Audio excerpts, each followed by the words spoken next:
కాంగ్రెస్ శాసనసభ్యులు చేసుకోవడంతో పాటుగా రాజీనామా చేయించకుండా తెలుగుదేశం శాసనసభ్యునికి మంత్రి ఇచ్చినటువంటి అనైతికంగా వ్యవహరించినటువంటి టీఆర్ఎస్ పార్టీని దయచేసి మరవద్దు. ప్రజలు ఒక్కసారి ఆ అంశాన్ని నేను రిమైండ్ చేస్తా ఉన్నా. మేము అధికారంలోకి వచ్చిన తర్వాత మేము ఎన్నడూ పార్టీ ఫిరాయింపులను ప్రోత్సహించలే. సవ్యంగా మంత్రివర్గం ఏర్పాటు చేసుకొని మేము ఇచ్చిన హామీలను అమలు చేస్తూ ప్రజా సమస్యల మీద పోరాటం చేసే విధంగా మా కార్యాచరణ కొనసాగుతూ ఉంటుంటే మీ ప్రభుత్వాన్ని కూలగొడతాం, మీ ప్రభుత్వం ఎక్కువ నిలబడది అని Bharatiya Janata party TRS party రెండు ఒకటే గొంతుగా మా ప్రభుత్వం మీద అనేక సందర్భాల్లో మాట్లాడినటువంటి మాటలు నిజమా కాదా యావత్ తెలంగాణ ప్రజలు గమనించాలని కోరుతా ఉన్నాం.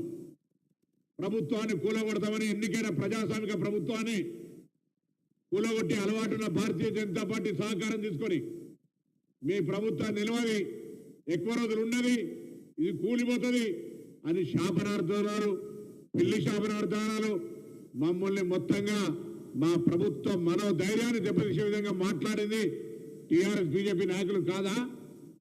అటువంటి సందర్భంలో ప్రజాస్వామ్యానికి వేదికగా జ్యోతిబా పూలే పేరు పెట్టుకుని ప్రజాభవన్ కు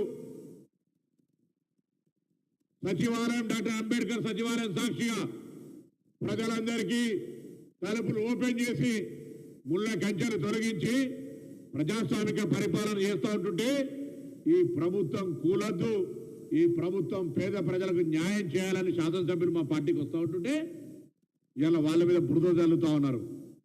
మీరు చేస్తే రాజకీయ నీతి, మేము చేస్తే వ్యభిచారమా? ఎట్లా జరుగుతుంది? మీరు రాజకీయ పునరేకీకరణ అంటా ఉన్నారు అన్నాడు.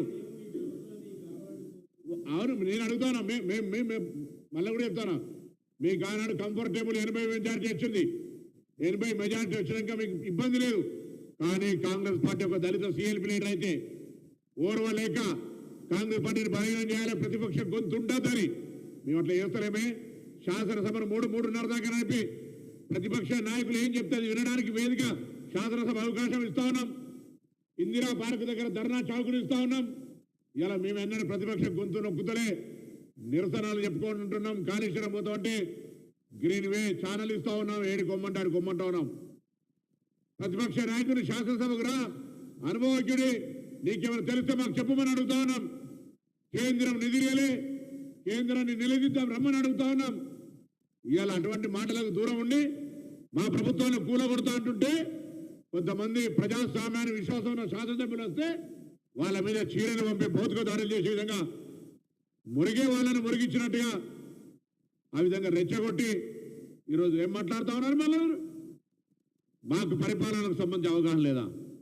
Congress party is talented. ప్రభుత్వాన్ని పరిపాలించేది ఎవరు నేర్పే అవసరంలే. శాంతి భద్రతలు కావచ్చు, ఆర్థిక సంస్కరణలు కావచ్చు, ఆర్థికపరమైన క్రమశిక్షణతో అన్ని రకాలుగా ప్రభుత్వాన్ని ముందుకు తీసుకుపోతా ఉన్నాం. జాగ్రత్త. ప్రభుత్వానికి సంబంధించి కూలగొడతానే మాట మళ్ళీ ఎవరన్నా మాట్లాడినా, అస్థిరపరిచే మాట మాట్లాడినా, ప్రభుత్వానికి అనవసర విమర్శలు చేసి వ్యక్తిగత విమర్శలు చేస్తే కూడా జాగ్రత్త అనే మాట మనం చేస్తాం.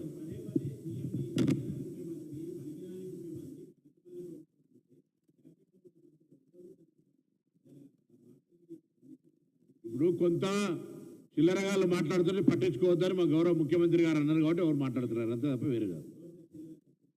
నువ్వు ఎవరన్నారు? ఇప్పుడు చిల్లర అలా ఎవరన్నారు? వాళ్ళు నువ్వు ఇప్పుడు ఎవరెవరన్నారు? అరే మేమెందుకు వేరేటలో చిల్లర అనాలే? వాళ్ళు ఎవరైతే అంటారో వాళ్ళే. మీకు తెలుసుగా మీరు ఎవరు ప్రస్తావించారు, మీరు ఎవరిని ప్రస్తావించారు, మీరు ఎవరెవరు అంటారో వాళ్ళందరి గురించి చెప్పిండు. చెప్తాను, నీకు చెప్పినాడు కదా.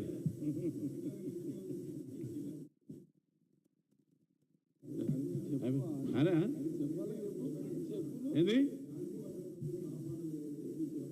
ఇక్కడ బా నువ్వు ఇంటికాడికి స్వేచ్ఛగా ఏం శాంతి భద్రత హత్యలైనాయా, మానభంగాలైనాయా, ఏం జరిగినాయి? వట్టిగానే శాంతి భద్రత అని రోడ్డు ఎక్కి వరుతా ఉన్నారు. ఏం జరిగింది అలా?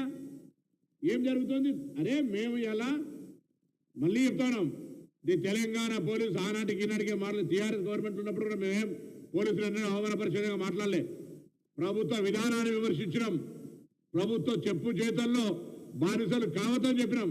ఇవాళ మేము స్వేచ్ఛగా శాంతి భద్రతలు కాపాడడానికి పోలీసులు ఫ్రెండ్లీ పోలీస్ అయినప్పటికీ కూడా శాంతి భద్రతలకు విఘాతం కలిగిస్తే ఎవరిపైన ఉక్కుపాదం ఒప్పనం మేము అడుగుతున్నాం. ఇలా ఎందుకు చూడదన కదా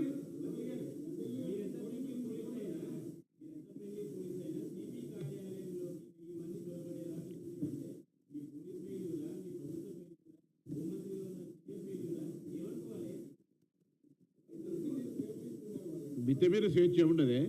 మేము ప్రజాస్వామికంగా అదే వాళ్ళు దట్ విల్ టేక్ కేర్ ఉన్నటువంటి ఉద్రిక్త పరిస్థితులలో ఏ విధంగా హ్యాండిల్ చేయాలి అనేటువంటి దానికి సంబంధించి our officers are very efficient.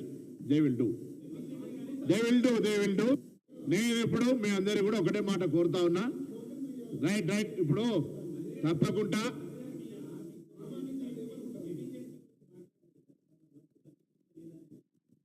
ఒకవేళ అటువంటిది ఏమైనా భావిస్తే తప్పకుండా మా గౌరవ ముఖ్యమంత్రి గారు మేము అటువంటి తగిన చర్యలు తీసుకుంటాం. రైట్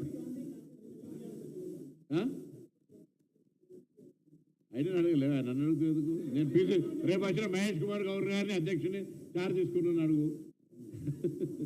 శాసనసభ అదే హైదరాబాద్ రంగారెడ్డి కింద వస్తుంది.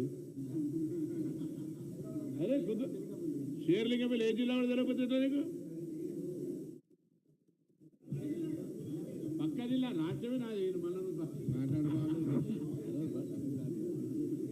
రేపు మా రాష్ట్ర ఎన్ఎస్సీ మాజీ అధ్యక్షుడు ఆయన కమిటీలోని జిల్లా ఎన్ఎస్సీ అధ్యక్షుడిగా పనిచేసిన ఆయన పిసిసి అధ్యక్షుడు అయిండు. రేపు మా మాజీ ఎన్ఎస్సీ మిత్రులు కానీ యువజన కాంగ్రెస్ మిత్రులు కానీ కాంగ్రెస్ అధికారంలోకి రావడానికి కష్టపడ్డ ప్రతి కార్యకర్త పార్టీని మరింత బలోపేతం చేసి రాబోయే స్థానిక సంస్థల ఎన్నికల్లో కార్యకర్తలకు లభించే పదవులు అవన్నీ ఆ కార్యకర్తలందరూ అధికారంలోకి రావడానికి అవసరమే విధంగా పార్టీ నిర్మించుకోవడానికి గాంధీభవన్కు రావాలని విజ్ఞప్తి చేస్తూ మీ అందరినీ కూడా రేపటి కార్యక్రమాన్ని విజయవంతంగా చూపెట్టే విధంగా మా అధ్యక్షునికి ఘనంగా స్వాగతం జరిగే సందర్భంగా మీరంతా కూడా రావాలని మీ అందరికీ కూడా విజ్ఞప్తి చేస్తున్నాం. ఈ సందర్భంలో గౌరవ ముఖ్యమంత్రి గారు, ఉప ముఖ్యమంత్రి గారు, మా ఇన్ఛార్జ్ దీపాదాస్ గారు, విష్ణునాథ్ గారు, అదేవిధంగా మా మాజీ పార్లమెంట్ సభ్యుడు తమిళనాడు నుంచి వస్తూ ఉన్న కొత్త విశ్వనాథ్ గారు, వాళ్ళందరితో పాటుగా గౌరవ మంత్రులు, పార్లమెంట్ సభ్యులు, శాసనసభ్యులు, శాసనమండలి సభ్యులు, జిల్లా కాంగ్రెస్ అధ్యక్షులు, అనుబంధాల సంఘాల అధ్యక్షులు, మాజీ శాసనసభ్యులు, మాజీ పార్లమెంట్ సభ్యులు, వివిధ స్థానిక పంచాయతీలలో గ్రామ స్థానిక సంస్థలలో ఉన్నటువంటి మాజీ ప్రజాప్రతినిధులు, మున్సిపల్ ప్రజాప్రతినిధులు, మీడియా వాళ్ళు అందరూ కూడా మరి ఈ యొక్క కార్యక్రమానికి రావాల్సిందిగా కోరుతూ అందరూ నమస్కారం.